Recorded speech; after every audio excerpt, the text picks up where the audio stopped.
Gates. How do I reach these gates? Sports. Hey, you ain't down.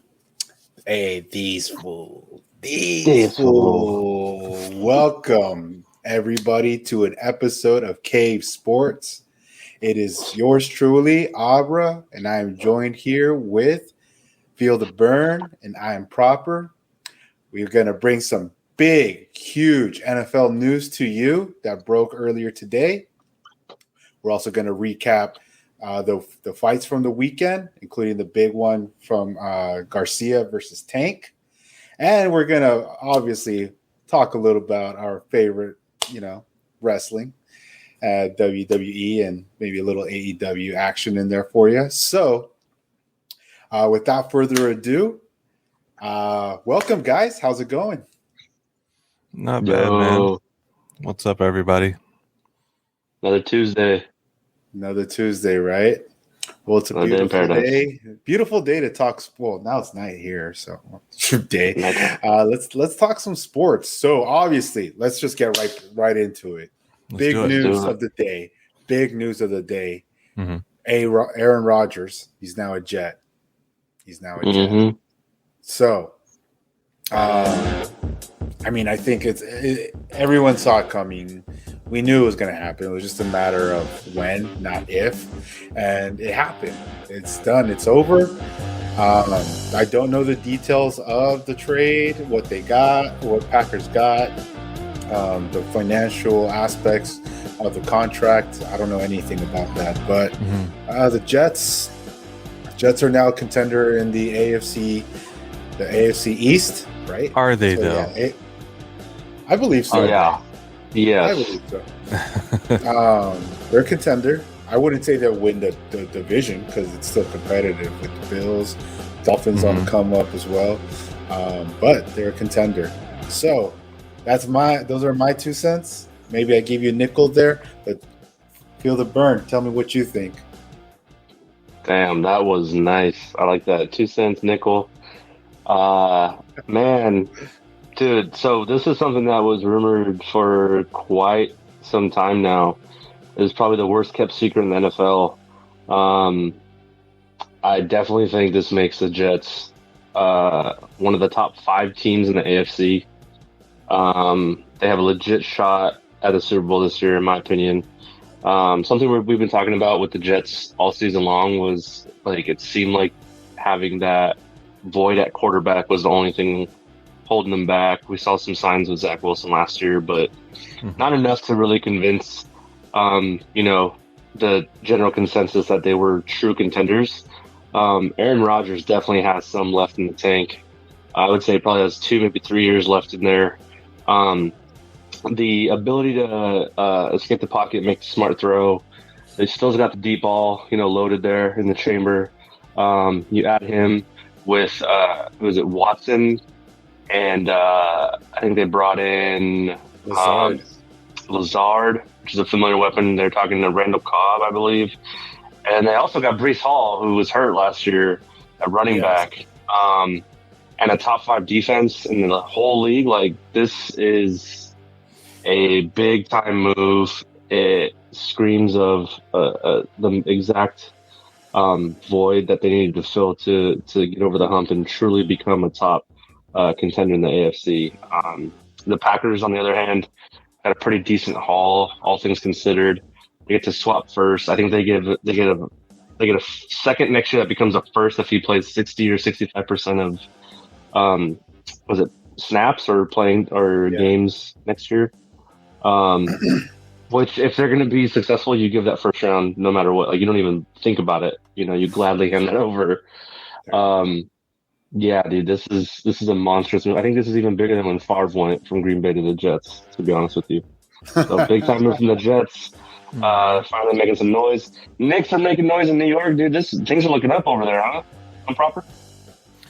Yeah, I'm not too completely sold yet on the Jets with Aaron Rodgers. I think Aaron Rodgers definitely is a huge upgrade over Zach Wilson, and I think what I'm looking at is that Zach Wilson's going to learn under Aaron Rodgers, even though he says he's going to make it hell for him. It's like, no, you're not, dude.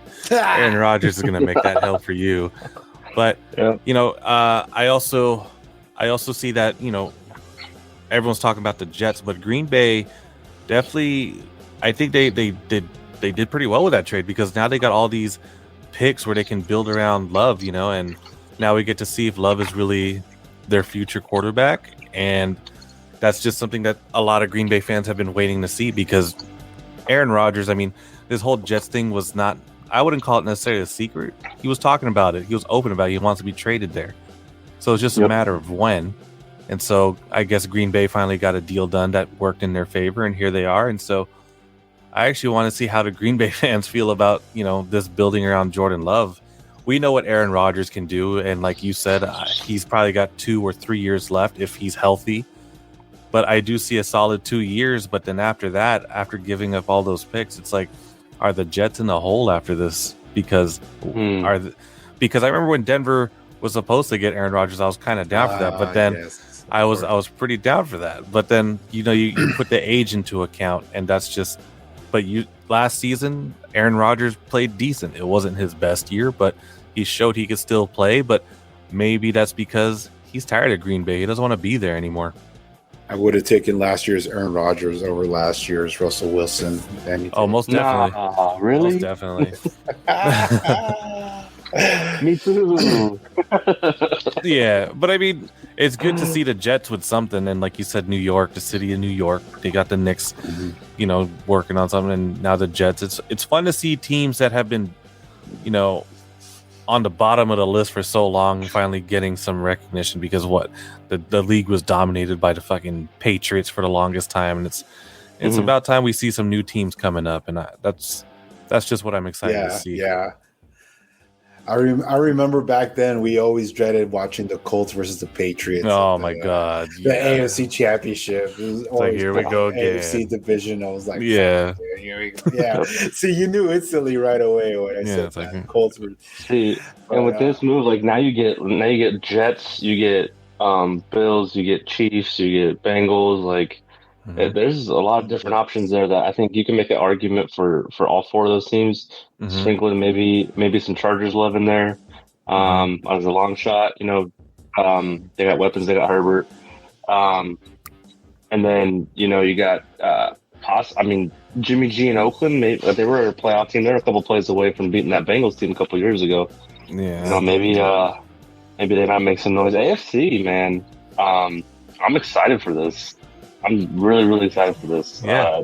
I as I get older too, like it's funny, I hate the East Coast bias living out here in the West Coast, but there is something to be said about these teams in big markets. Like when they're good, like the sport thrives off of it, whether we like it or not. There's something to be said about New York teams being good, and how it's good for sports, whether that be the Yankees, the Knicks, the Rangers, and now the Jets.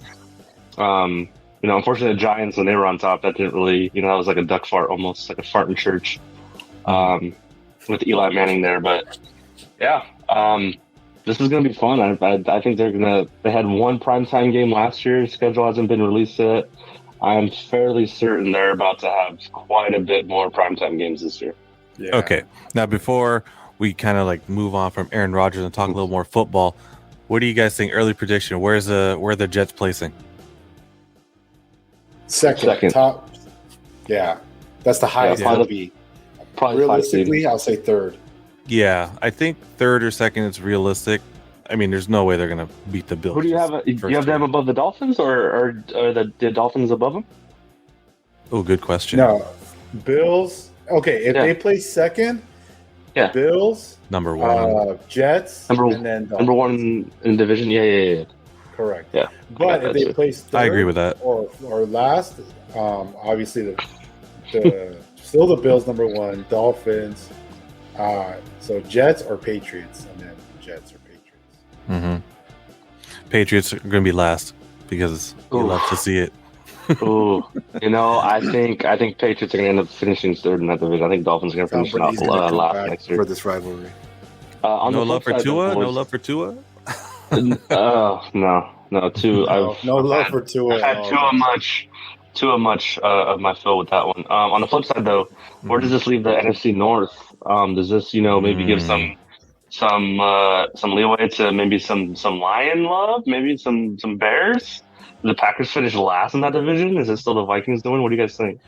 I think yeah, I think the Vikings could be up there.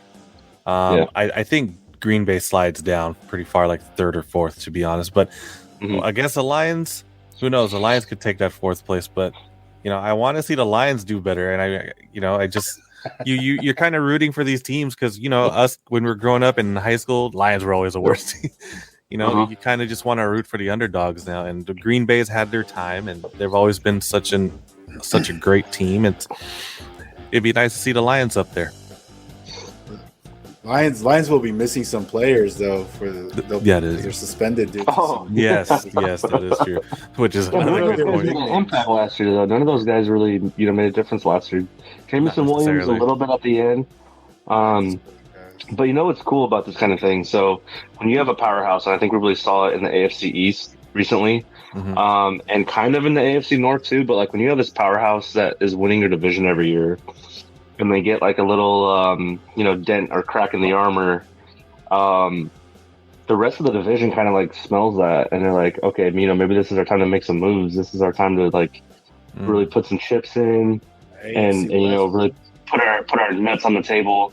I think the Vikings got the head start over the Bears and the Lions, but the Lions and the Bears are starting to make some noise. So yeah, I really like seeing that kind of like group mentality of like, maybe this could be our year or our next few years with the Packers now kind of taking a step back and having to, rebuild.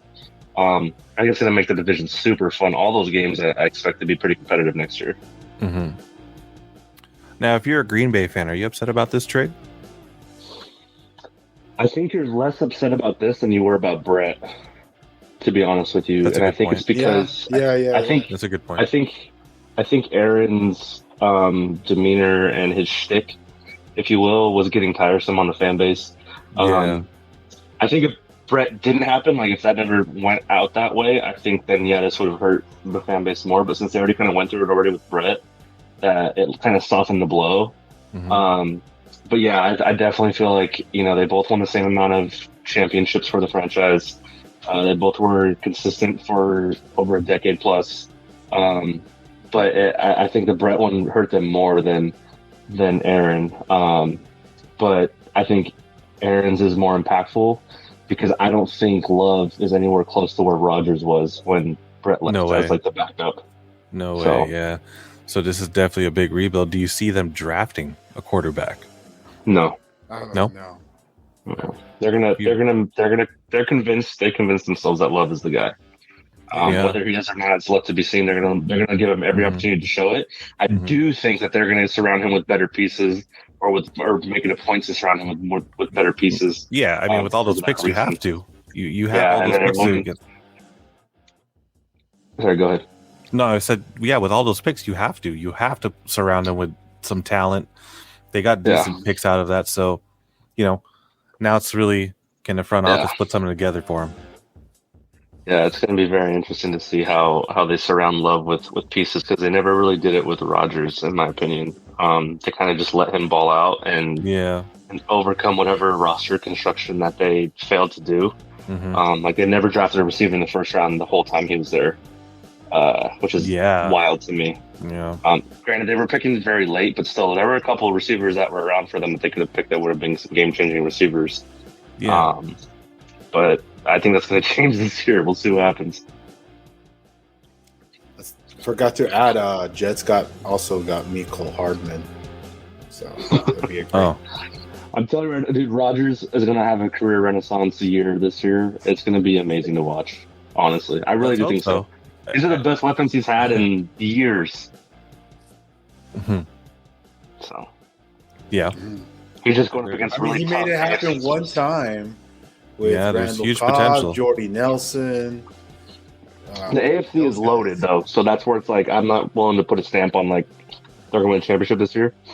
Like there's too many powerhouses in the AFC, but the Jets have a chance now to beat every single one because they have Rodgers under center. Cool. All right. Well, I think that's That sums up what our Aaron Rodgers talk. Proper, you had some things you wanted to talk about NFL, didn't you? You said we had some other things.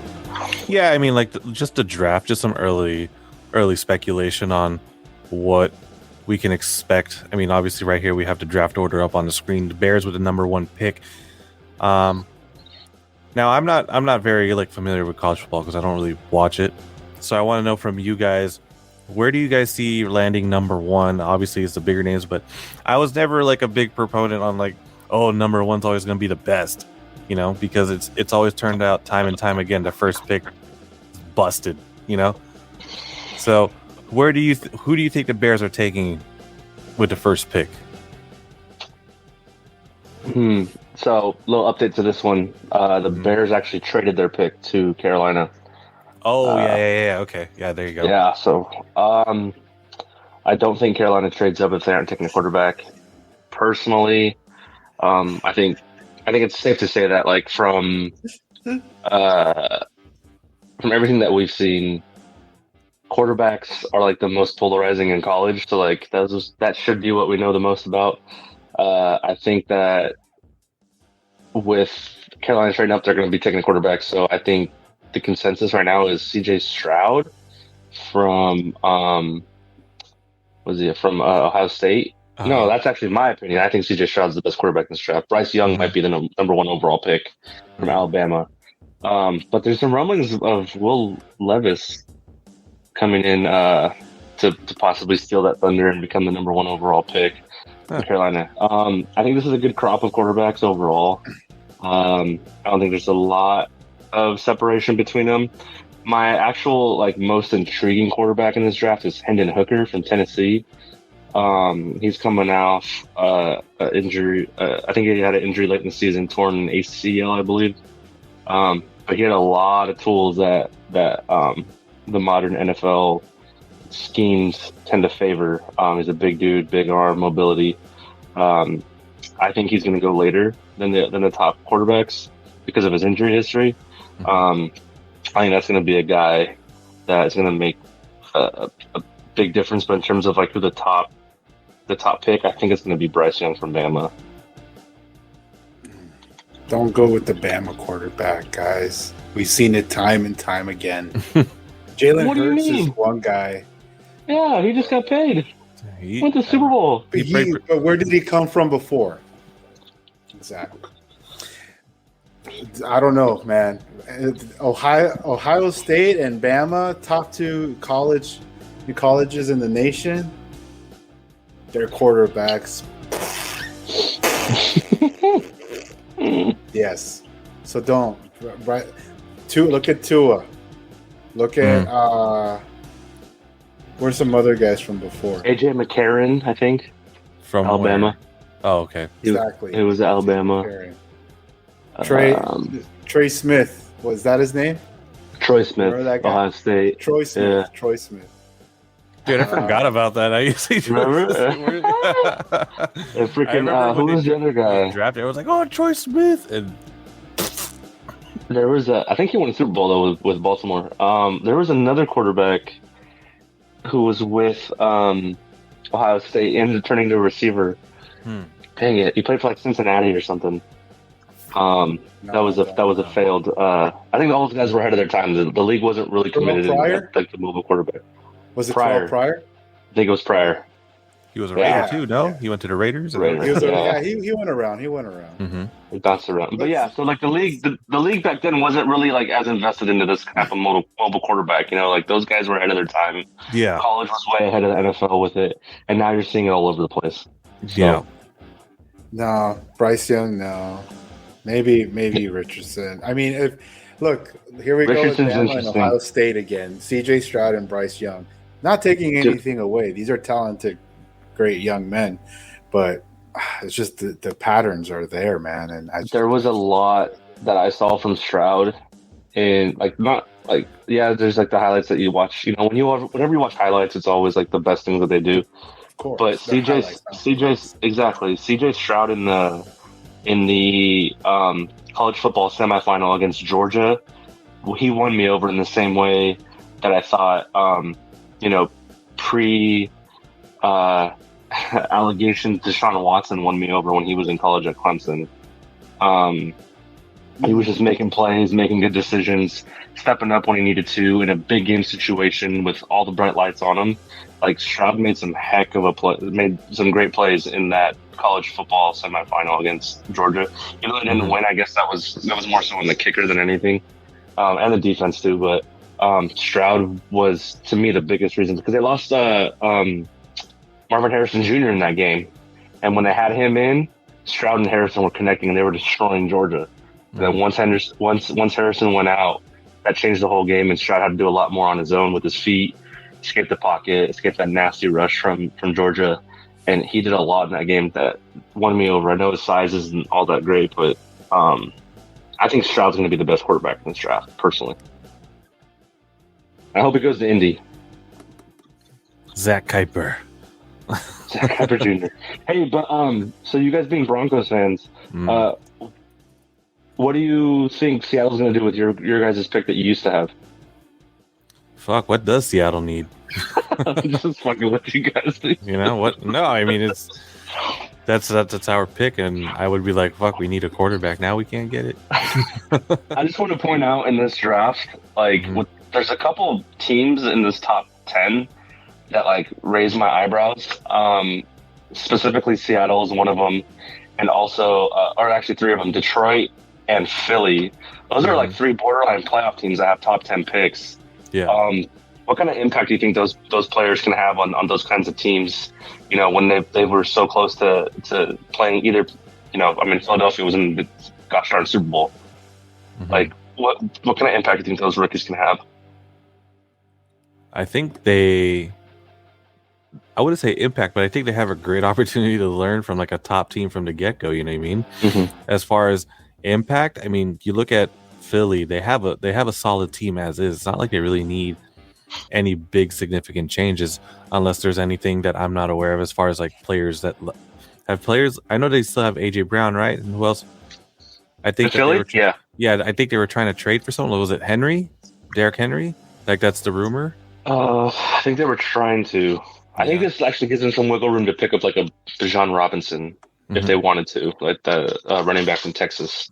He's the consensus like number one running back in this draft. Right. But yeah. So like I said, like I think really like if you're looking at the front office perspective as those top teams, you kind of have, hey, we have a great team. Now we can draft some, you know, trade bait. Really. That's how I would see it. What about you, Abra? No, I mean, I'm going to sound so generic when I say this, but that's fine, dude. Every rookie will definitely come in and definitely try their best. And yeah, a lot of them will click very well with their teams. I mean, we see that with impact with players that come in and just. I mean, you see them on the first game, and the announcer's already like calling their name like 3-4 times because they're just clicking with a quarterback, or I don't know, they play linebacker and they're just making tackles, 2 sacks in the first half, something like that, you know? Yeah. But then you have those players that takes time. You know, there's that mental part of the game that when they enter the NFL, it's definitely, I mean. The game's always more mental than physical, but I believe when you reach the NFL, it's like, it's not really like, okay, here are the plays it's more like, here's the playbook, study it, and we'll see you in practice. Instead of like team meetings, like, all right, so here's the play, guys, and all this stuff, which I'm sure happens, but that's not how you learn the plays. Like, here's the playbook, study it, see you in practice. And if in practice they see that, you know, formation, dude, you're out. Your rep is done. They'll put someone else in. And so, it's just, so yeah, the generic part is, some of them will make a huge impact right away. Some of them won't, and some of them will be duds.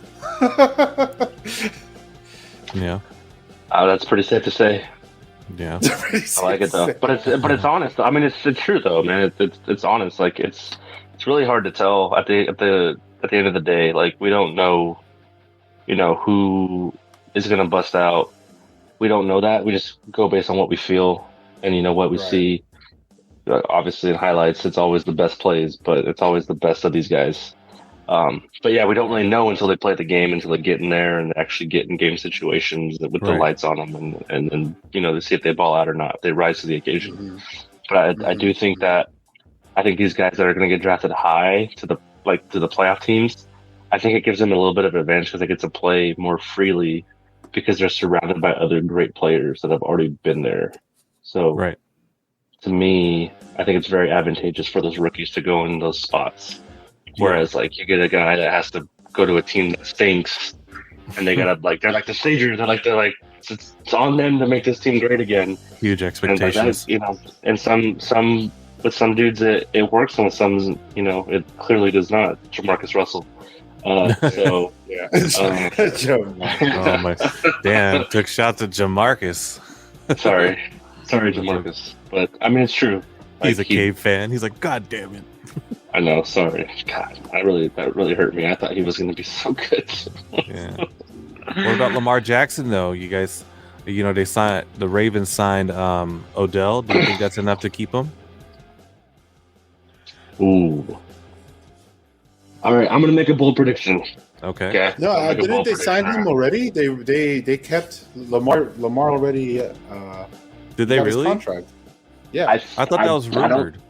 I don't think he extended. I think he might have been offered the franchise tag, but I don't think he's officially under contract.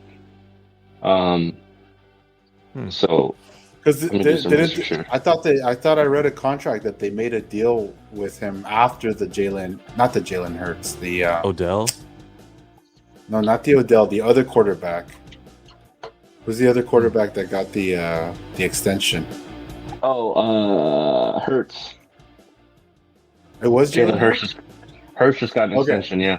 Oh, okay, so it's right here. Jalen Hurts. The Ravens have acquired Arizona Cardinals wide receiver DeAndre Hopkins and agreed to terms on an extension with Lamar Jackson. Is that what it says? Yeah. So the Ravens just have acquired DeAndre Hopkins, and now I guess that just made fucking Lamar happened. Yeah. No way did we just get. Or am I just reading some bullshit on Twitter? I think you're reading some bullshit on Twitter. Because that'd be the best thing if we ever got breaking news like that while we're doing this. That'd be so sick. I don't see it, dude. I do see some rumors of which is what I was going to go with my bold prediction. I think Lamar Jackson will get traded during the draft, though. But a lot of people are tweeting, it's like, dude, D-Hop was traded to the Ravens, and Lamar Jackson extension news in the next 48 hours. I do know that DeAndre listed a couple teams that he wouldn't mind going to as part of a trade. He does not want to be in Arizona with what's going on there, I think. So I guess it's all speculation. All these people are just it's all speculation, and all these fans are kind of fanning the flames of this shit, Yeah, there's a lot of people that are mocking Lamar Jackson to the Niners. Would take, obviously Trey Lance would be part of the deal. Niners don't have a first or second round pick because they traded that shit for Christian McCaffrey. But they would trade this proposed trade, which I think is you do this trade 8 days out of the week. Trey Lance, this year's third round pick, and then first rounders for the next 2 years for Lamar Jackson. I would love that personally. But I do think we're gonna have some resolution on Lamar here in the next couple of days. I'd say by the end of the weekend we'll know where Lamar Jackson's gonna be playing football next year. Mm-hmm. Do you guys want him traded, or do you guys want him extending? Traded. To where? Obviously San Francisco. I'm just gonna be real obviously for you, yeah. Obviously he's proven himself, but not quite. So whatever price tag he's asking for is too much, man. Yeah, I think he's gonna. They can come prove it in San Francisco. With Kyle Shanahan calling the shots. Kaepernick 2.0 or what? That. I'm not a big Lamar believer. I'll just ask you guys a question. I think he's talented. He's good, but he's not the guy Like, if he'll win a Super Bowl, he'll win one Super Bowl in his career. Okay. I'll just ask you guys this question. Who was the last quarterback that Baltimore actually put their chips in on and, like, really fully backed them? Flacco? Yeah. After they won the Super Bowl, they gave him a huge deal, bro. That is true. Yeah, and who else did they signed like a pretty... Yeah, they paid him, but who did they surround him with, though? Like, they didn't really... I mean, they invested him monetarily, but, like... Yeah, they did. They kept... No. Dude, those receivers... Torrey Smith? Torrey Smith. What's that guy's name? The one that fucking caught the pass against Roby. That was... the one that got behind Roby in the playoff game? JJ. Yeah. I remember his initials were JJ. Something was it Justin Jones or something? Not Julio Jones.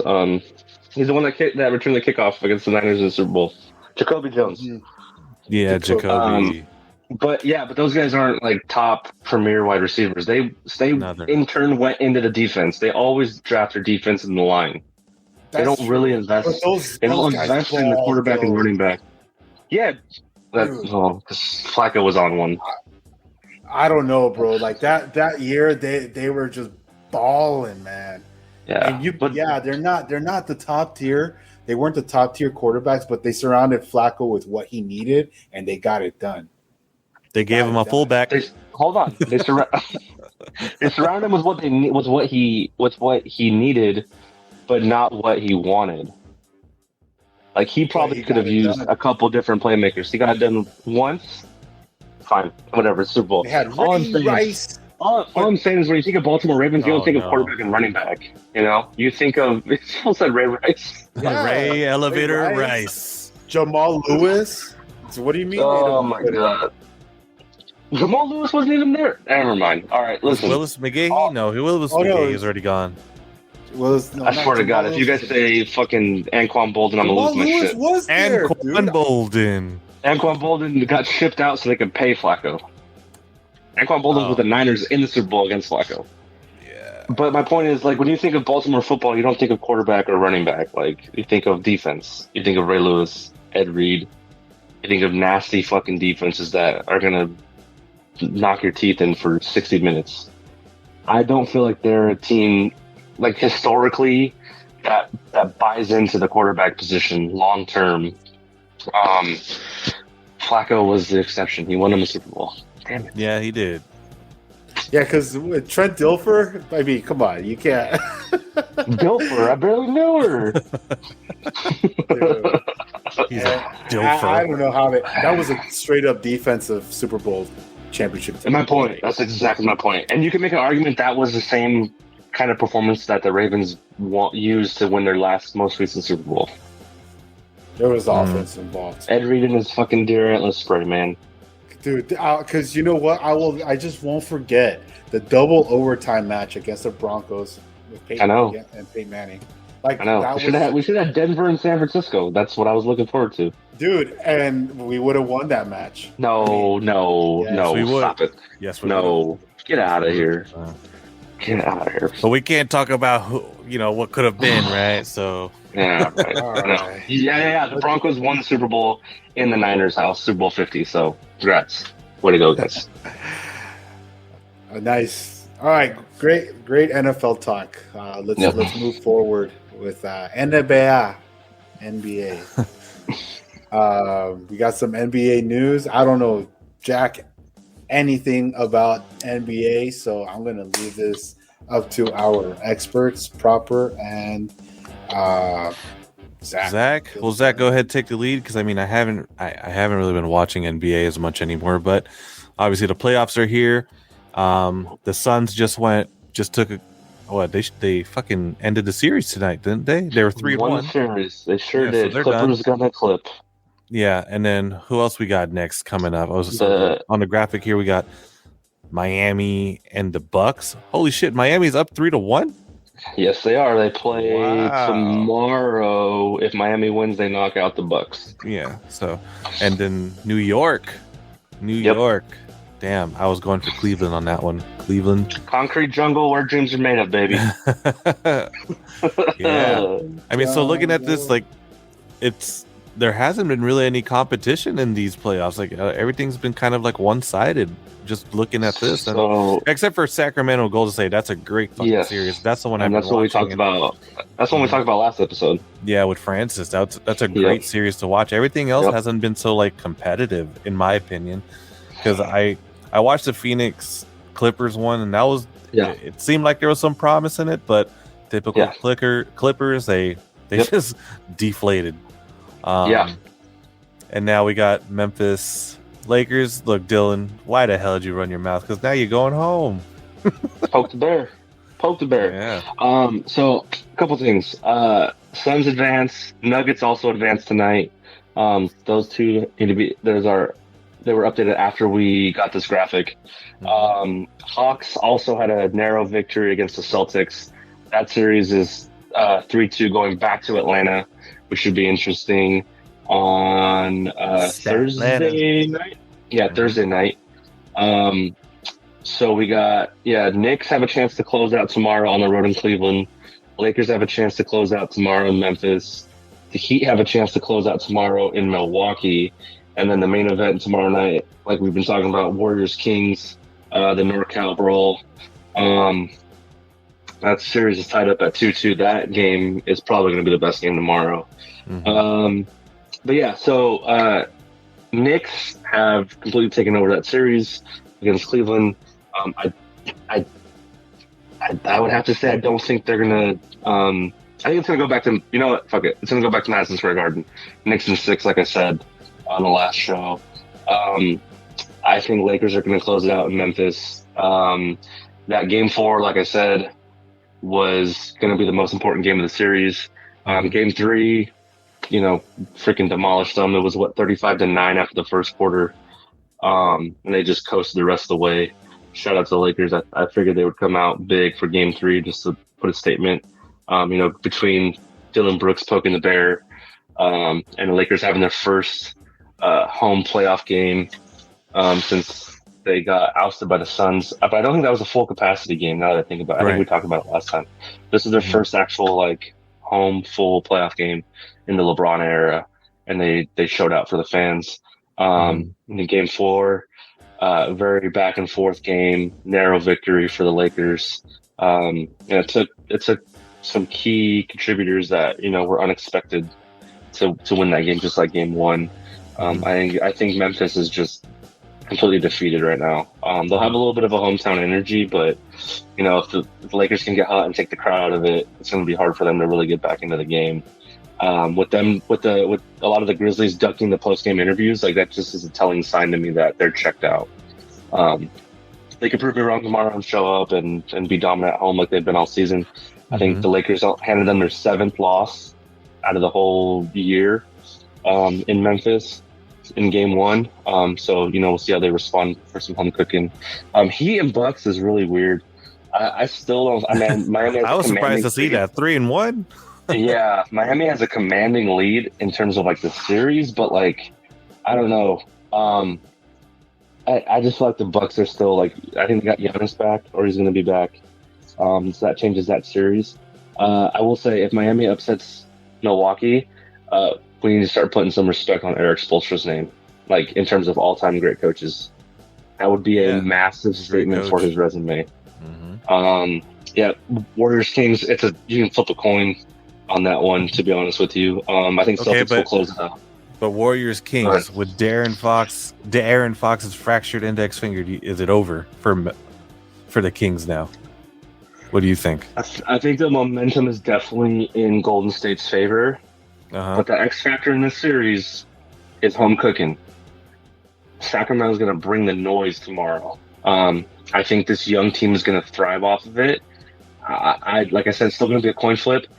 I'd probably lean towards Golden State's experience, but I would not be surprised if that's another last possession, victory for whoever has the ball last. Kind of like a football analogy, still from football applied to basketball. Right. On Thursday, though, I think Celtics end that series in Atlanta, and then we'll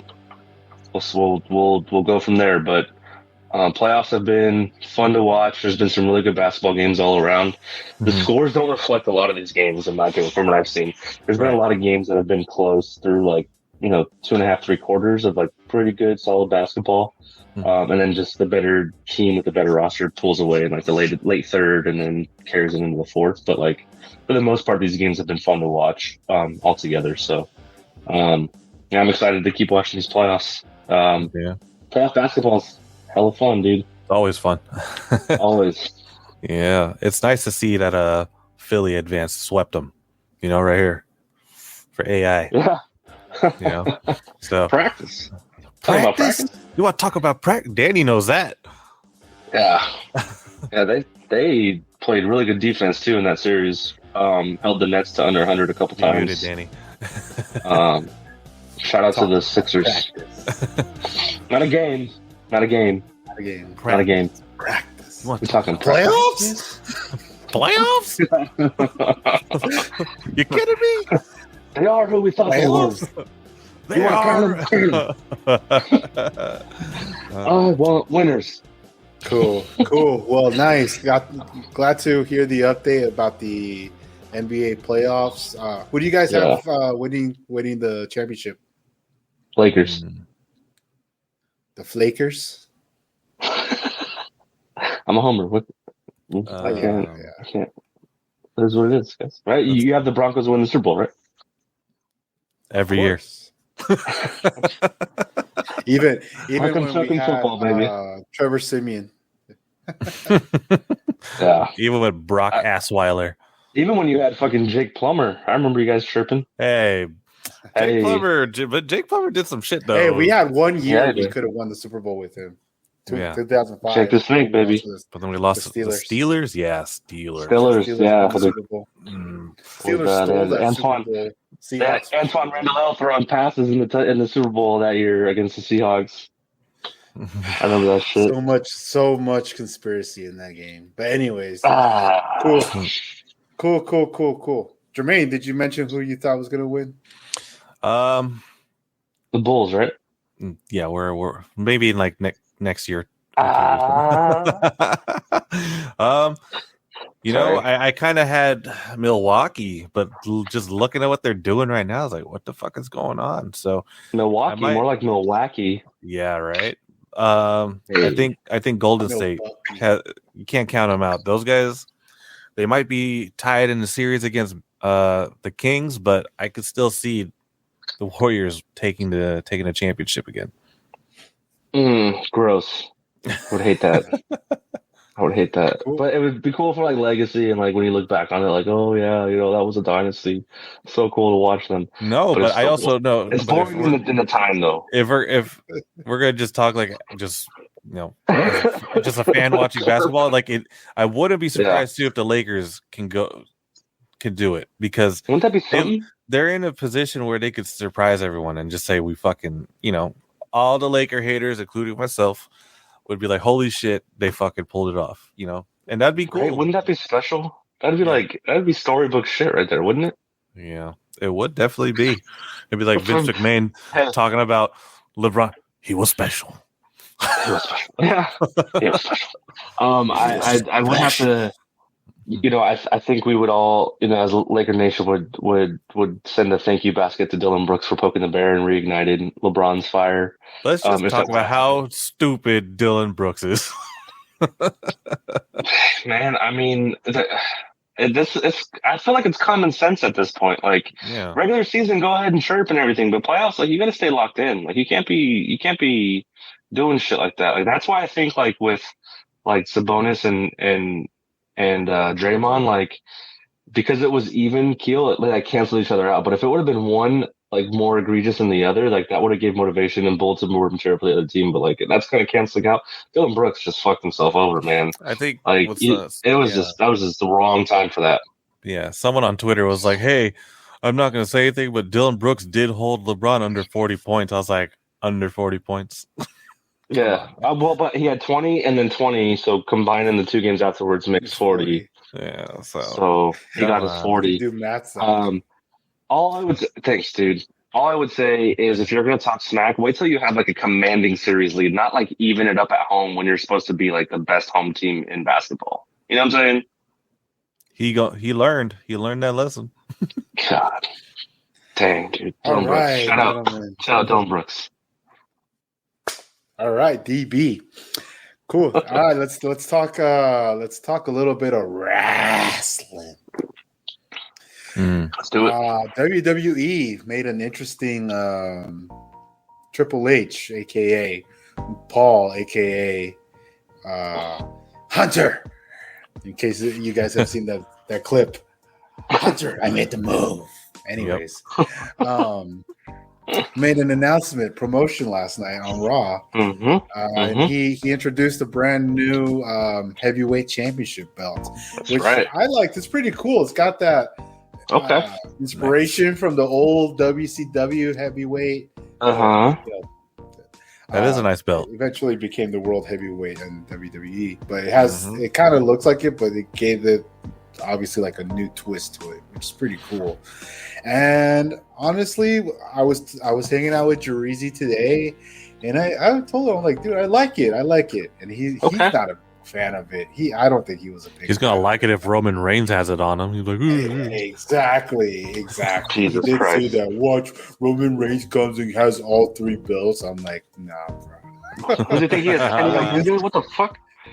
I told him this is the way I think they're trying to keep Roman Reigns keep the 2 belts that he has for a longer time, but make people underneath him like start making them relevant too. Like, okay, Roman Reigns he's the guy, man. He's the money maker. He's the printer goes Burr. He's the Jerome Powell of the WWE. You know what I mean? Yeah.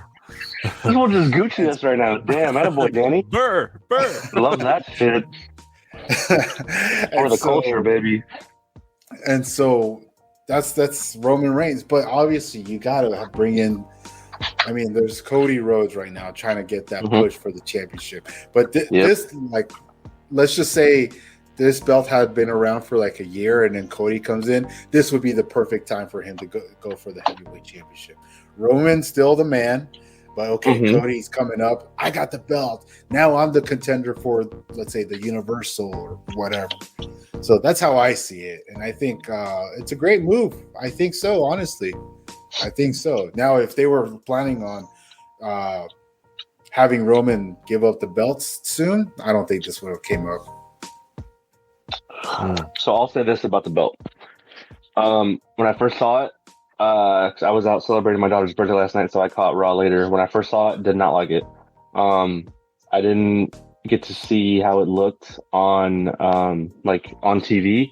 I saw like a quick little Twitter picture, and it was like the render that's on WWE.com.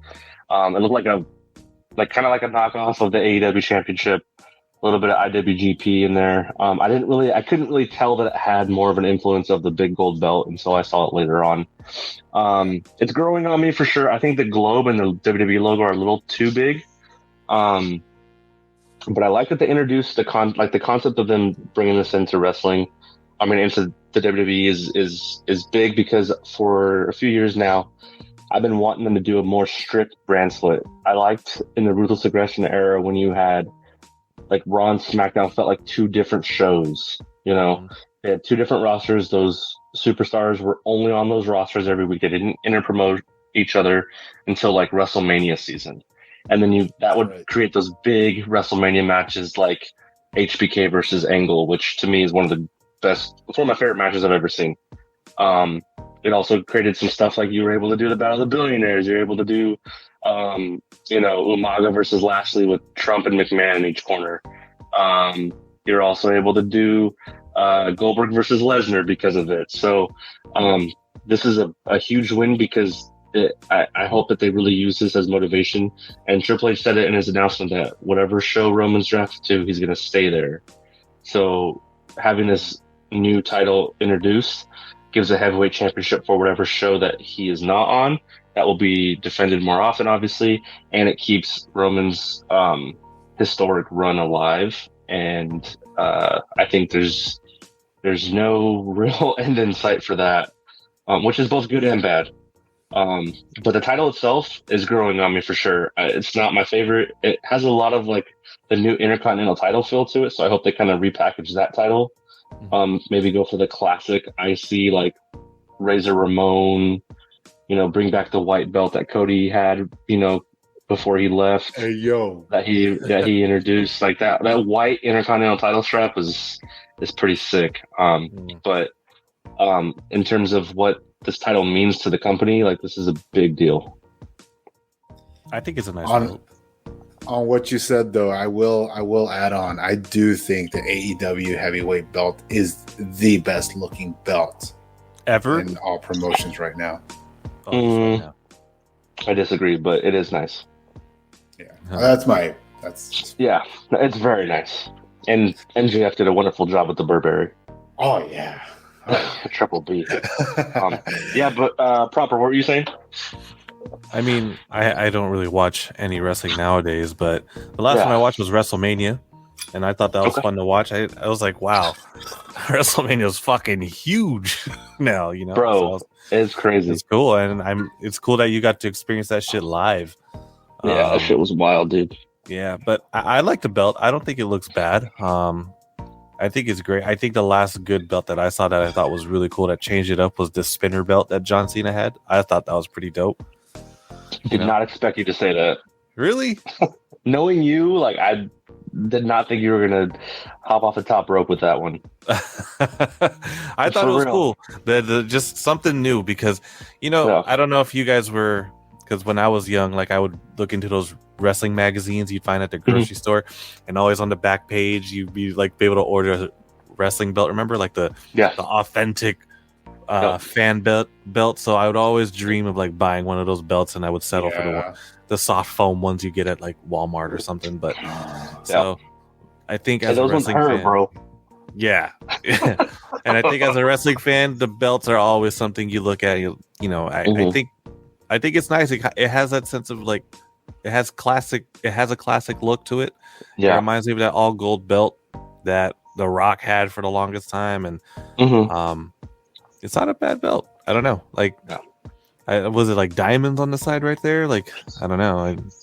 On the right? Yeah, I always wondered if they use real gold and real diamonds. And I mean, they got the money to do it. Why not, right? Yeah, but it's cubic zirconium. But they gotta carry this with them like at all times too, at airports and shit. Like, it's nice. It's nice looking. Yeah, it's an investment. I feel like that's all legit. I mean, if they really went through with the Saudi deal, that shit would have been just blinging. Yeah, this deal. Yeah, I do feel there's a slight UFC kind of hint to this a little bit. Maybe. It's a very slight. It kind of reminds me of like the old UFC titles a little bit. I can see that. I guess more so of the shape. I think that the belt, like the actual strap outside of like the face of this one is a little bit thicker than the UFC ones. But I don't know. I feel like it is growing on me to be honest with you. But I still think that fucking globe and that WWE logo are just too fucking big. Yeah. All right. Well, very cool. Glad we got to share that information with everybody. Let's talk a little bit about the WWE draft. So this starts Friday night is night one of the draft, and Monday night is the second half of the draft. I think the rumblings are that there's going to be certain superstars that are eligible for one night and the rest are eligible for night two. No real hint on how they're going to do it. In years past, they've given Raw the extra pick in each round because they have an extra hour of programming. Don't know if they're going to continue that or not. I fully expect Roman to end up on SmackDown. And I think it's going to be the first pick. I think it has to be. I mean, I'm excited just in the sense of there's a draft. I do think it's interesting that this is going up against night two of the NFL draft. And this is going to be on Fox, which I think it's kind of smart. Like, they're kind of going to feed off of what the NFL does on Thursday. Obviously, not as many people watch, night two of the NFL draft. So they might tune in to watch night one of the WWE scripted draft. I really, really hope above anything else, and I'm super sincere in this, that they really stick to a strict brand split. Like, I don't want to see these dudes and chicks like bouncing around on shows. I want them to be two separate shows. I want there to be two different like figureheads that are a part of each show, to be honest with you too. Like back when it was Vince and Flair is the first like Flair had Raw, Vince had SmackDown. I want them to go back to that. So I think we might see William Regal back in maybe an official role. I think he'll get one show and Pierce will get the other. I think that'd be pretty cool. Yeah, I think it has a big chance to shake up some things. You get to, split some tag teams and see how some of these dudes do and these chicks do like solo. Not solo Sokoa, but like on their own on these shows, and get some time to shine like how they did back in the day, when they split up some teams and were able to really like hone in on like they had their own brand specific pay-per-views. So like you'd have 1 month would be a Raw pay-per-view, the next month would be a SmackDown pay-per-view, but you have an extra month in between to create stories and new rivalries and new programming that kept these pay-per-views fresh. I hope they kind of go back to that. There's always going to be the like Royal Rumble, WrestleMania, Survivor Series, SummerSlam. Now Money in the Bank is like a dual brand of pay-per-view. So those ones is when we'll see some like intermingling. But aside from that, like I really want them to have it be strict. Like Raw's their own, SmackDown's their own. I think it's going to create some really interesting wrestling. And then just carry it for a whole year and see how it goes. So this is supposed to be the first like step in Triple H fully in control. He's going to have like the full ability to put people where he wants and, see how they thrive under his watch. Supposedly, and I say that supposedly because there was rumblings of Vince was messing with Raw again. CM Punk was at Raw, which is crazy. Apparently he went and talked to Triple H and had some interactions with people backstage on Raw, but I think he's firmly entrenched with AEW. I think it was just him just wanting to, poke his nose and kind of say hi. I don't know how genuine that is, but it definitely made headlines. But yeah, I'm excited for this draft, but not as much as I have been in years past. I'm still cautiously optimistic with the sale that went down and everything. It's kind of like, there should be cuts coming up soon. So I just hope that this creates some really good television for us, for all of wrestling fans to enjoy. That's a very good perspective on that. I know. I love it. Well, very cool. I mean, I think it is good. There's a lot of talent, so split them up. Why not? There's a lot of people in that picture right there. Yeah. There's probably even more. Just get the chance to use them too. Like there's people that would get cut because they're not being used. Like now you get to use them as whether they're jobbers at first. You find a new character, they develop it. Like that's how that's how Edge became a main eventer. Like you wouldn't have had Edge become a main eventer if it wasn't for the brand split. Same with Cena, probably too. Like he got more TV time. It allowed Eddie Guerrero to have a championship. It's really good that they do this, Mr. Oh yeah, that's whole. I mean, we could talk about that another day, but yeah, like you're able to put a top title on these guys and see what they can do with the spotlight and giving more wrestlers a chance. I think it's going to creates more opportunities for these guys, and then you don't have to see them get cut and go to AEW, so which is good. I mean, because you still get a place for them to go, which is awesome. But if you have the ability and all the tools and resources to be able to give them chances under your umbrella and you get to control it, you might as well utilize it. So hopefully this breathes new life into the morale for the roster too, and because there's some talented people. My wife is the biggest Dolph Ziggler fan. Fuck, he might get a championship shot again. That's when he cashed in last time, was when there was a brand split. So people like that, these workhorses and people that have been there for a while, and yeah, I feel like I'm a very optimistic person, and I'm pretty optimistic this is going to give new opportunities. I just hope they execute it properly.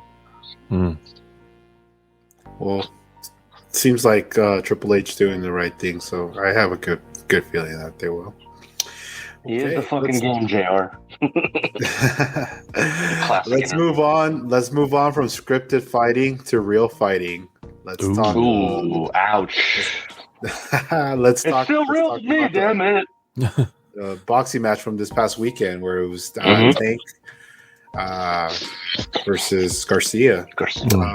Two very young. Danny's cousin. Yeah, are you related to Ryan? I mean, I see a little bit of a resemblance there. Let me see your chest, bro. He's actually my third cousin, so he's like my cousin. Okay. Like my mom's like cousin of a cousin. So he's like your cousin, like sup cuz? Yeah. I said, forget about it, cuz. Like quema cuz, like those, like troca quema cuz. No quema cuz. No, we're not related. I fucking love this. Okay. Okay, just wanted to think, dude, because that would be super interesting, bro. That would have been pretty cool, but no. Right. Danny Garcia, no relation. No relation. That should be the caption on the bottom right there. Danny Garcia, no relation. Danny Garcia is in no way related to Ryan Garcia, for those that are wondering. Anyways, these are the younger generation of boxing coming up. It was, I want to say, very one-sided fight up until Garcia was coming back, but then that liver shot just ended the fight drastically. It was done, and we'll say a little bit, but I think there was a little sketchiness going on there. Ooh. I mean, you don't say. Is this boxing? We're still talking about boxing, right? Yes, we are. Yeah, the most true sport in Vegas. So definitely some sketchiness. It's exactly what I was talking about last show. I mean, at first round looked even. You could have given it to anybody, really. I mean, the first round they were just feeling each other out. They were just trying to see if Tank. You could tell he was just trying to see how aggressive Ryan was going to be, and you were kind of expecting that because Ryan has always known to be kind of like pushing forward, trying to land that left hook that he's known for, waiting to counter and land it. And you could see in picture number 3, Ryan trying to land that left hook. And you see in that next slide how Tank perfectly slips underneath it. And then on the 5th one, lands that left to the face, square in the face. And that made Ryan say, oh, shit. Because he's never gotten really hit with a real punch like that. I mean, he's been knocked down before and he's gotten up, but he's never been hit with something that hard. So you're saying he's been knocked down but got up again? Yes. Okay. I mean, he got up here. He got up here in the second, but he did not come up in the 7th round. Little Chumbawamba there. Right there. The spotlight, but kind of to the loser. Yeah. No. What? Yeah. So after the first round, Tank was just dominating, man. Like, I gotta say this. His style. Not a big fan of it. I'll say because it reminds me of somebody. Tank Davis. Looks very, very Mayweather-ish. Well, I mean, he trains with Mayweather. But he's more aggressive than Mayweather because Mayweather's more calculated. A little bit. And I think the calculation just comes from experience. Right now that Tank is young, obviously he wants to go at it a little more. But he wasn't that much more aggressive. But I saw the same style. Very patient, just waiting for the opening, maybe. And there you go. You saw it with the left hook. Bah! Got him right square in the face. So perfect shot. That style looked very similar. I was like, this because you know why? I thought it was a bit of a boring fight. That's when I kind of caught on. I was like, there's the similarity. This is why it's a bit of a boring fight. And so it got a little more exciting when Garcia was finally able to start landing. I believe that was in the the 6th round. And then 7th round is where they knocked him down. He was aggressive, but it's like, get the fuck back. Fight's over. You know what was kind of annoying in that fight though? You see Ryan, he was just on his knee, and right when that 10th count came up, he stood up right away. I was like, dude, you could have probably got up. This guy for some reason just stood there. I was like, that's what kind of bugged me. I was like, this guy's all like Mr. TikTok, all over TikTok, doing his speed challenge and he lost to his own game, the body shots, and all of a sudden, like, you can't get up. Right when he said 10, you got up like it was nothing. What the fuck is wrong with you? You know? That's where I think it's sketchy. That's where I think it's because he knows there's a rematch clause in the contract, so it's like, fuck it, rematch. No, not even the rematch clause, bro. Not even. Well, I want to hear your conspiracy on it. Let's go. What's your take, Danny? Yeah, what's your take? So before the match started, they were saying how well, obviously the day before, Tank had mentioned he's gonna knock him down in the 7th round. He knocked him out in the 7th round. Okay, TKO, right? TKO, yeah, TKO. So in the post fight interview with Garcia, when they asked him like, "Oh, so it knocked you down? What happened? What happened? Like, did you knock out your breath? Did they or not knock out your breath?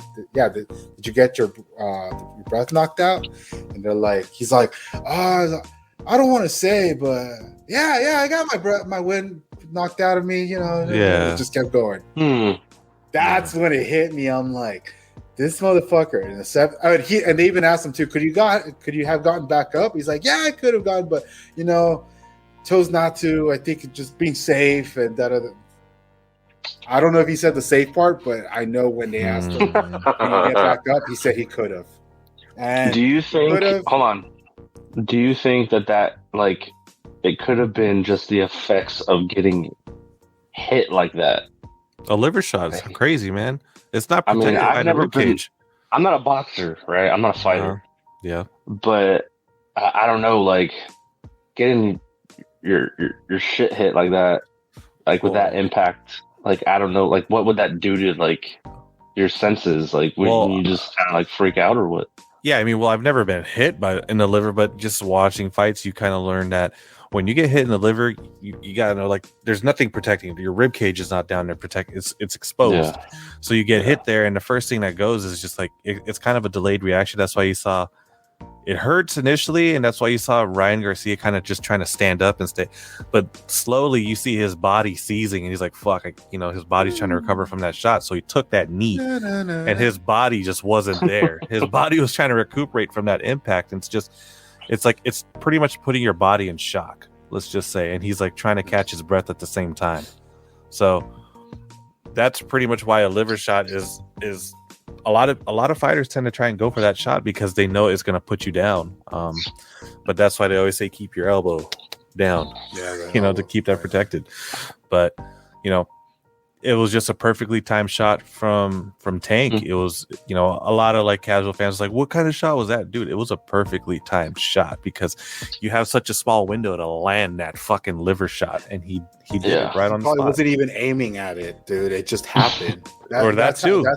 That's those kinds of shots. It's like it's so perfect that it probably wasn't. That wasn't the intention. That's why it's so perfect.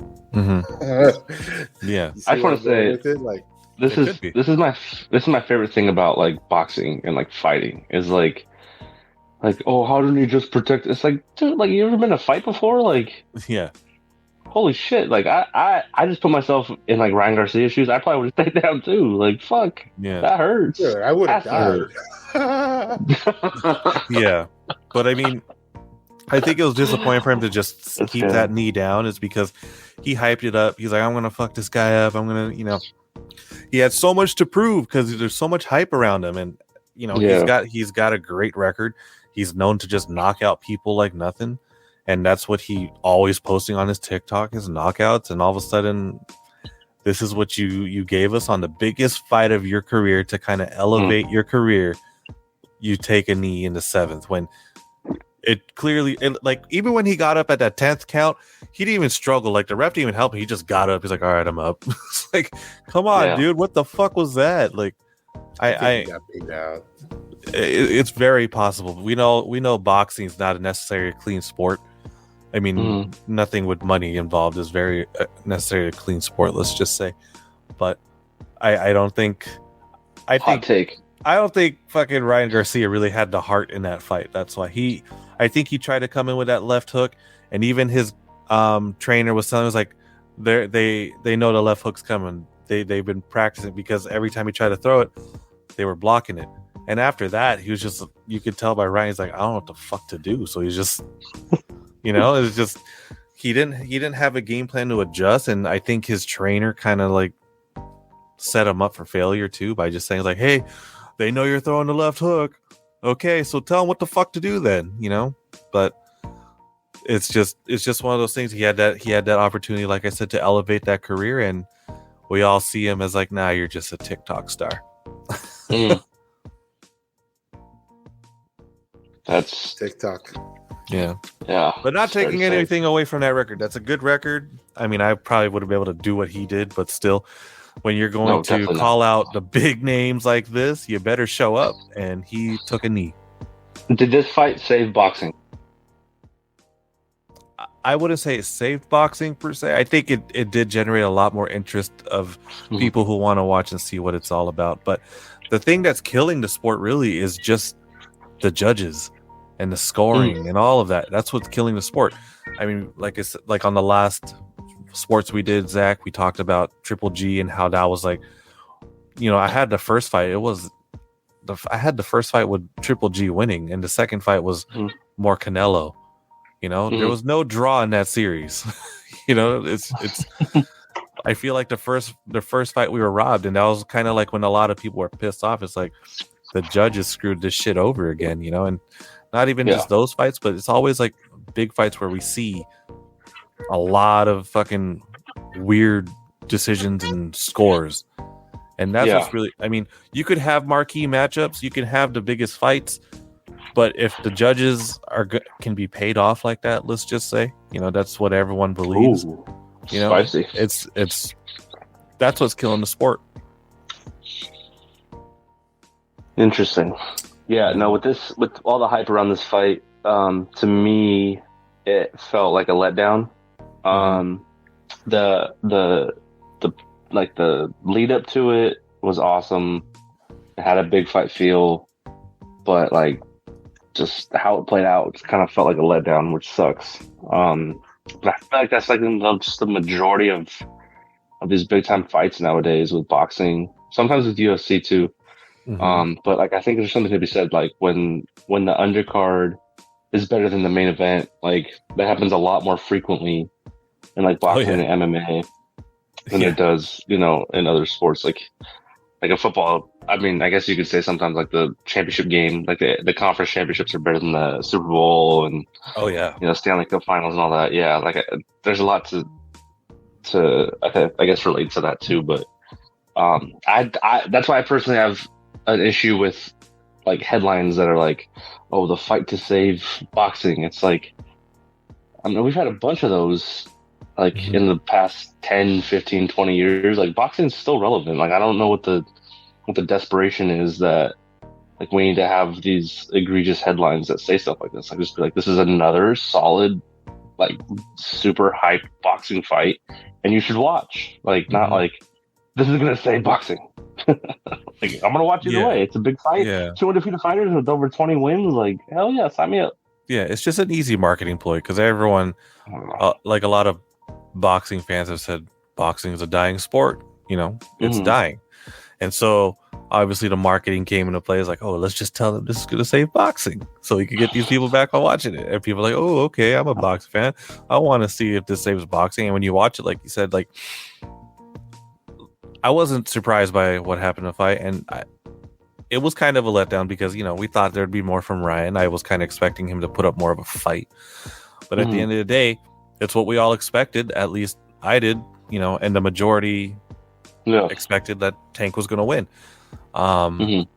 But yeah, so it was one of those fights where you're kind of hoping the other guy kind of does something to shake the matchup, but he didn't. He kind of he tried to land that left hook too much, and that's what I was watching. I was like, dude, he's just trying to throw it left, and he's gonna get caught. He's gonna get fucking caught, and he did in the 7th. Got caught. Whether Tank timed that perfectly, or it was just one of those, I threw my punch and it landed there. Who knows? But winning's winning, as Toretto would say. That's right, Danny. Family. All right. Well, great. Glad to hear. Hey, well, that I'm going to say that wraps up our K Sports for tonight.